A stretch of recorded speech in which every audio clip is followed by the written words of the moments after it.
हरे कृष्ण। आप सबका स्वागत है आज के अधिक मास के दूसरे दिन की कथा में। इस समय हम पुरुषोत्तम मास से जुड़ी हुई सुंदर कथा श्रृंखला का श्रवण कर रहे हैं। पुरुषोत्तम मास में किया गया कोई भी आध्यात्मिक कार्य 1000 गुना अधिक पुण्य फल प्रदान करता है और इसीलिए 3 साल के बाद आने वाला ये अत्यंत दुर्लभ संयोग हमें अपनी आध्यात्मिक साधना को तीव्र बनाने का संदेश देता है। तो चलिए इसी संदेश का पालन करते हुए आरंभ करते हैं हमारे इस अधिक मास की व्रत कथा श्रृंखला को। आइए आज की पुरुषोत्तम मास कथा श्रवण करते हैं। सूत गोस्वामी ने कहा, हे ऋषिगणों, वहाँ पर राजा परीक्षित श्री सुखदेव गोस्वामी से पवित्र श्रीमद् भागवतम की मोक्ष दिलाने वाली सुंदर कथा सुन रहे थे। उसी मुक्ति प्रदायक कथा का श्रवण करके मैं यहाँ आप लोगों के पास आया हूँ। सूत गोस्वामी के इस वचन को सुनकर ऋषियों ने कहा, हे सूत गोस्वामी, आप अन्य सभी कथाओं को छोड़कर हमें सुखदेव गोस्वामी के द्वारा सुनाई गई उस पवित्र कथा को ही सुनाने की कृपा करें। तब सूत गोस्वामी ने कहा, हे ऋषिगण, मैं आपको श्री व्यास देव जी के सुयोग्य शिष्य और उनके पुत्र सुखदेव गोस्वामी द्वारा सुनाई गई उस सुंदर कथा को सुनाता हूँ। आप सभी ध्यान पूर्वक उसका श्रवण कीजिए। एक समय देवर्षि नारद मुनि भगवान नारायण के निवास स्थान पर जा पहुंचे। देवर्षि नारद मुनि ने भगवान श्री हरि को दंडवत प्रणाम अर्पित किया और फिर सभी देवताओं के देव भगवान नारायण की हाथ जोड़कर स्तुति करने लगे। उन्होंने कहा, हे देवाधिदेव, हे जगत के स्वामी, हे कृपा सिंधु, आप सत्यव्रती हो। आप ही सत्य और सत्य का सार स्वरूप हो और सत्य से उत्पन्न हो। आपको मेरा नमस्कार है। हे प्रभु, परिवार और मोह में फंसे रहने वाले सांसारिक प्राणियों के हित के लिए मुझे आप कोई ऐसा उपाय बताइए जिससे मेरा और सांसारिक मोह माया में फंसे हुए उन सभी जीवों का उद्धार हो सके। मैं आपके श्री मुख से श्रवण करने की इच्छा से ब्रह्मलोक से यहाँ आया हूँ। देवर्षि नारद मुनि के इन वचनों को सुनकर भगवान विष्णु मुस्कुराए और फिर उन्होंने इस भौतिक संसार को पावन करने वाली उस पुण्यमयी कथा को कहना आरंभ किया। भगवान श्री नारायण ने कहा, हे देवर्षि, अब वृंदावन बिहारी पुरुषोत्तम भगवान श्री कृष्ण की पुण्य कथा आप मुझसे सुनिए। मैं आपको भगवान पुरुषोत्तम का अत्यंत अद्भुत महात्म्य सुनाता हूँ। इसका श्रवण करने से यश, कीर्ति, पुत्र और मोक्ष की प्राप्ति होती है। श्री हरि के ऐसे वचन सुनकर नारद मुनि ने कहा, हे प्रभु, ये तो आपने बड़ी अद्भुत बात कही। अवश्य कृपया विस्तार पूर्वक मुझे इस कथा को सुनाइए।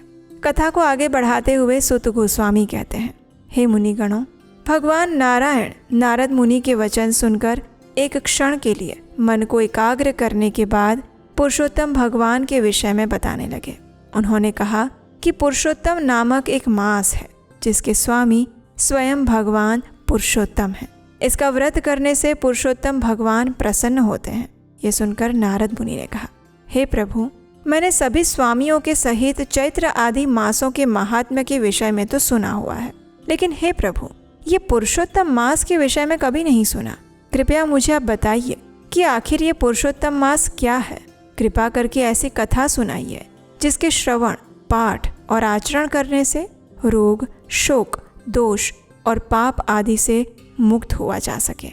और इस प्रकार पुरुषोत्तम मास महात्म्य के अंतर्गत श्री नारायण संवाद में प्रश्न विधि नामक द्वितीय अध्याय समाप्त हुआ।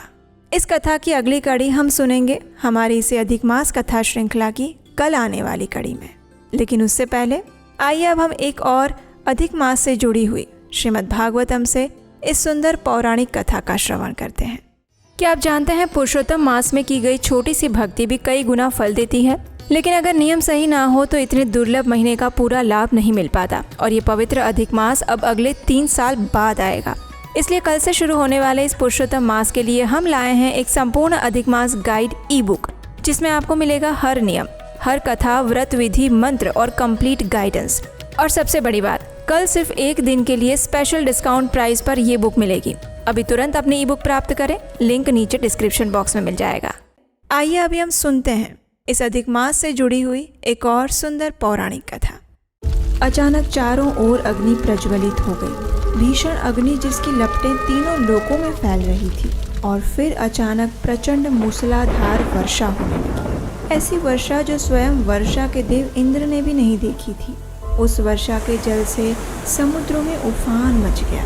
ऐसा लग रहा था मानो तीनों लोग इस भयावह जल में डूब जाएंगे। और फिर कुछ ऐसा हुआ जो समय समय पर होता आया है, और वो क्या है, यही है आज की अधिक मास कथा का मुख्य विषय। चलिए कथा आरंभ करते हैं। क्या आप जानते हैं ब्रह्मा जी की भी आयु है और वे भी 100 वर्षों तक जीते हैं। चलिए आपको एक छोटी सी गणना से हमारी सामान्य भाषा में समझाते हैं। तो देखिए, आप सब जानते हैं कि 4 युग होते हैं, सतयुग, त्रेता युग, द्वापर युग और कलयुग। सतयुग हमारे मानवीय वर्षों की गणना अनुसार 17,28,000 वर्षों तक रहता है। उसी प्रकार त्रेता युग 12,96,000 वर्षों तक, द्वापर युग 8,64,000 वर्षों तक और कलयुग जिसमें हम अभी जी रहे हैं वो 4,32,000 वर्षों तक चलता है। जब कलयुग समाप्त हो जाता है तो फिर से सतयुग प्रारंभ होता है और फिर त्रेता, फिर द्वापर और फिर से कलयुग। इस प्रकार चारों युग का साइकिल चलता रहता है। जब ऐसे चारों युगों का 1000 बार साइकिल पूरा होता है तो ब्रह्मा जी का सिर्फ एक दिन पूरा होता है। फिर प्रलय आता है और फिर उनकी रात्रि प्रारंभ होती है और उनकी रात्रि भी इतनी ही लंबी होती है, यानी 1000 चतुर्युग की। इस प्रकार ब्रह्मा जी 100 वर्षों तक जीते हैं। है ना इंटरेस्टिंग। लेकिन जब ब्रह्मा जी का एक दिन पूरा होता है तो फिर एक प्रलय आता है और तीनों लोग उसमें समाविष्ट हो जाते हैं। 1000 चतुर्युग बीतने के बाद जब उनकी रात्रि समाप्त होती है और फिर से दिन प्रारंभ होता है तो फिर से वे इस भौतिक जगत की सृष्टि करते हैं। तो आज की कथा में हम उसी विषय की चर्चा करेंगे कि किस प्रकार ब्रह्मा जी का जन्म होता है और वे सृष्टि की रचना करते हैं। ये जानकारी हमें श्रीमद् भागवतम के 3 स्कंद में प्राप्त होती है, जहाँ मैत्रेय ऋषि विस्तार पूर्वक विदुर जी को सृष्टि की रचना के विषय में बता रहे थे। ये उस समय की बात है जब ब्रह्मा जी का दिन समाप्त हो रहा था और उनकी रात्रि प्रारंभ होने वाली थी।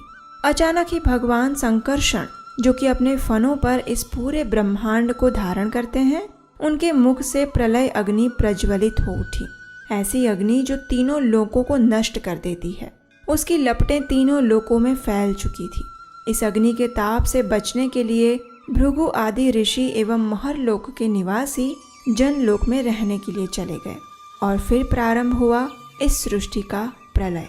महाभयंकर संकर्षण के मुख से निकलती हुई प्रलय अग्नि 100 दिव्य वर्षों तक संपूर्ण ब्रह्मांड को भस्म करती रही और फिर से 100 दिव्य वर्षों तक प्रचंड तूफान और मूसलाधार वर्षा प्रारंभ हुई। इस वर्षा के कारण समुद्रों में बाढ़ आ गई और फिर तीनों जगत इस प्रलय जल में डूब गए।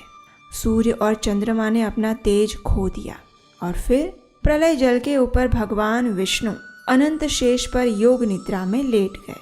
अब आप सोच रहे होंगे कि अगर सब कुछ नष्ट हो गया तो फिर हम सब बद्ध जीवात्माएं कहाँ चली गई, हमारा क्या हुआ?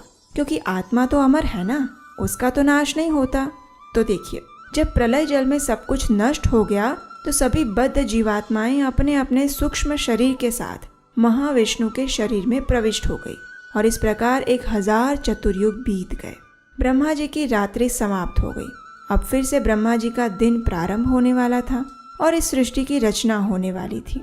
ये सभी जीवात्माएं अपने अपने सूक्ष्म शरीर के साथ फिर से भगवान श्री विष्णु के शरीर से बाहर आने लगी और उनके साथ अपने अपने पूर्व कर्म और इच्छाओं का सूक्ष्म आवरण भी था। अपनी इस दूषित अवस्था के कारण वे सभी जीवात्माएं नीले रंग की दिख रही थी। अब भगवान विष्णु इन सभी बद्ध जीवात्माओं के संयुक्त कर्मों पर अपना ध्यान एकाग्र करने लगे और उसी समय उनकी नाभि में एक छिद्र हुआ, जहाँ से सूक्ष्म सृष्टि के रूप में एक कमल प्रस्फुटित हुआ। जैसे ही ये कमल प्रकट हुआ, उसने चारों ओर एक दिव्य प्रकाश बिखेर दिया और प्रलय के जल को सोख लिया। अब उस समय गर्भोदकशायी विष्णु ने परमात्मा स्वरूप में अपना विस्तार किया और उस कमल में प्रवेश कर दिया और इस प्रकार ब्रह्मा जी का जन्म हुआ। जन्म होते ही ब्रह्मा जी अपने जन्म के स्रोत को ढूंढने के लिए चारों दिशाओं में देखने लगे, इसलिए उन्हें 4 सिर प्राप्त हुए। अब उनकी जिज्ञासा और बढ़ने लगी, क्योंकि चारों ओर तो शून्य अवकाश फैला हुआ था ना। इसलिए उन्होंने सोचा कि मैं जिस कमल से आया हूँ उसी के अंदर जाकर देखता हूँ कि इसका प्रारंभ आखिर कहाँ से हो रहा है। ये सोचकर ब्रह्मा जी ने उस कमल की खोखली डंडी में प्रवेश किया और नीचे की ओर जाने लगे। लेकिन आश्चर्य की बात ये हुई कि भगवान विष्णु की नाभि तक पहुंच जाने के बाद भी ब्रह्मा जी नहीं समझ पाए कि आखिर उनका उद्भव कहाँ से और कैसे हुआ है। इसलिए थक हार के वे वापस अपने कमल आसन पर आ गए। अब उन्होंने पूर्ण पुरुषोत्तम भगवान के ऊपर ध्यान लगाना प्रारंभ किया। इस प्रकार उन्होंने 100 दिव्य वर्षों तक तपस्या की और फिर उनके समक्ष प्रकट हुए पूर्ण पुरुषोत्तम परम भगवान।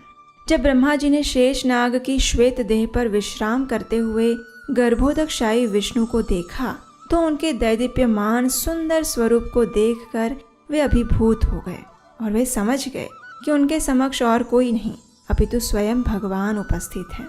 उसके बाद जब उन्होंने सृष्टि के 5 कारक यानी भगवान विष्णु की नाभि, कमल पुष्प, प्रलय जल, शुष्क वायु तथा आकाश को देखा तो वे रजोगुण से आवेशित हो गए।